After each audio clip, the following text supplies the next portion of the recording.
अंधेरे और सन्नाटे से घिरे एक वीरान शहर में कुछ ऐसा हुआ जिसने इंसानियत की सीमाओं को तोड़ दिया। एक ऐसा डर जो सिर्फ बाहर नहीं अंदर तक समा गया। आज हम बात करने वाले हैं हॉलीवुड की साल 2024 में आई उस डरावनी फिल्म की जिसका नाम है आउटसाइड। एक ऐसी कहानी जो घर के अंदर भी आपको सुरक्षित महसूस नहीं होने देगी, जहां बाहर सिर्फ अंधेरा नहीं, कुछ और भी था। चलिए शुरू करते हैं इस खौफनाक और रूह कंपा देने वाली कहानी को। जब दुनिया थम जाए, जब रिश्ते मरने लगे और इंसान ना रहकर मौत बन जाए, तब कौन बचेगा जिंदा?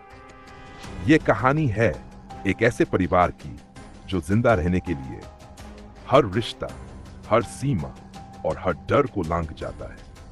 एक लंबा सुनसान हाईवे, सूरज छिप चुका है, तेज हवाओं के बीच एक पुरानी वैन दौड़ रही है। उस वैन में 4 लोग, फ्रांसिस, उसकी पत्नी आयरिस और उनके 2 बेटे जोशुआ और लुक्स। रेडियो पर अलर्ट आता है, सावधान, वायरस अब नियंत्रण में नहीं है, लोग हिंसक हो रहे हैं, अगर संभव हो तो शहर छोड़ दें। आयरिस कांपती आवाज में पूछती है, अब हम कहां जाएंगे फ्रांसिस? फ्रांसिस बोलता है, हम पापा के फार्म हाउस जा रहे हैं, वहां हम सुरक्षित रहेंगे। लेकिन रास्ते में ही वैन के सामने एक आदमी आता है। उसकी आंखें सफेद, मुंह से खून बह रहा है। वो वैन पर झपटता है। फ्रांसिस जोर से ब्रेक लगाता है और वैन जमीन पर फिसल जाती है। वो जैसे तैसे फार्म हाउस पहुंचते हैं। बाहर सन्नाटा है, दरवाजा टूटा हुआ, खिड़की से खून की छींटें दिखती हैं। फ्रांसिस दरवाजा खोलता है, भीतर सब बिखरा हुआ है। पापा। अंदर से कुछ खींचने की आवाज आती है।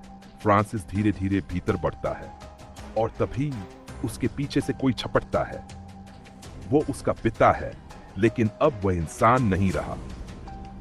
फ्रांसिस अपने पिता को जैसे तैसे काबू में करता है, लेकिन अब उन्हें समझ आ जाता है कि वायरस हर जगह फैल चुका है और फार्म हाउस भी अब सुरक्षित नहीं रहा। जोशुआ की हालत बिगड़ने लगती है, उसका बुखार बढ़ता है और लुक्स के हाथ पर एक घाव दिखाई देता है। ममा, मुझे दर्द हो रहा है। फ्रांसिस को समझ आ जाता है लुक्स को काट लिया गया है।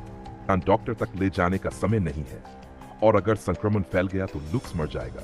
फ्रांसिस अपने बेटे को बचाने के लिए अपना सबसे कठिन फैसला लेता है। वह कुल्हाड़ी उठाता है, बच्चा जोर से चिल्लाता है और वह उसका हाथ काट देता है। खून बहता है, आयरिस चीखती है, पर जान बच जाती है।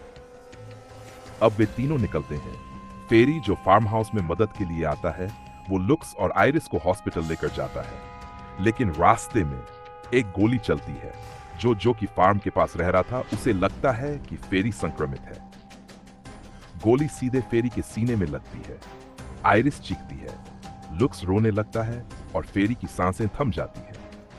पछतावे की रात जो को एहसास होता है कि उसने गलती की है। उसका चेहरा डर से पीला पड़ चुका है।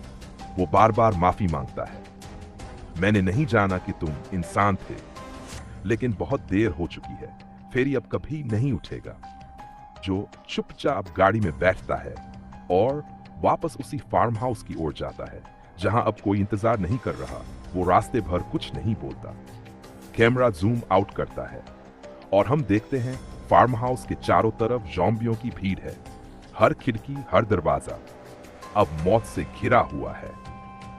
जब अपनों से बड़ा हो जाए डर, जब जिंदा रहना बन जाए सजा, तब क्या बचती है सिर्फ उम्मीद, या फिर वो भी मर चुकी होती है? एक ऐसा अनुभव है जो दिखाता है कि ज़ॉम्बी से बड़ा खतरा इंसान के अपने फैसले होते हैं।